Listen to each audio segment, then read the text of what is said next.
ভয় পাওয়ার আগে ভালো করে দেখে নিতে হয়। ছোট্ট খরগোশটা হঠাৎ এত ভয় পেয়ে গেল কেন? একদিন ছোট্ট খরগোশ বনের ভেতর আনন্দে খেলছিল। হঠাৎ সে একটা শব্দ শুনল, খস খস।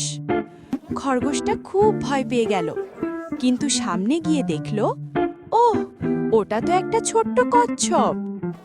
খরগোশ হেসে বলল, ভয় না পেয়ে আগে দেখে নেওয়াই ভালো। একা নয়, বন্ধুত্বেই আনন্দ হয়।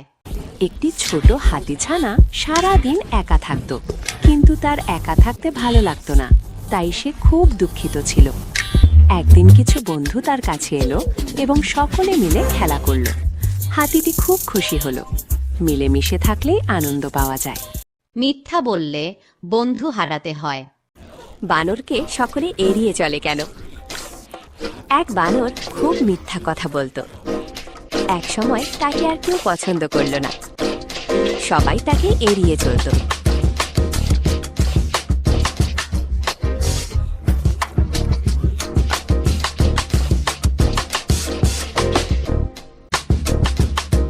তখন এক জ্ঞানী পেঁচা তাকে সত্য বলার পরামর্শ দিল। বানর এখন সত্য বলা শুরু করলো, তাই বন্ধুরাও তার কাছে ফিরে আসলো। বানর অনেক খুশি হলো। সব সময় সত্য বলতে হয়।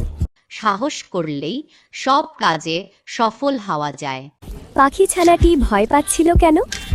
একটি পাখি ছানা এখনো উড়তে শেখে নাই, তাই সে উড়তে ভয় পাচ্ছিল। তার মা তাকে সাহস দিল আর উড়তে বলল।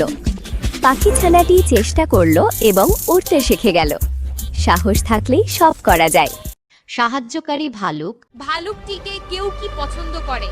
এক ছিল ভালুক আর ছিল বিশাল দেহ, কিন্তু সে শক্তিশালী হলেও কাউকে সে বিরক্ত করে না। সে সবাইকে সাহায্য করে।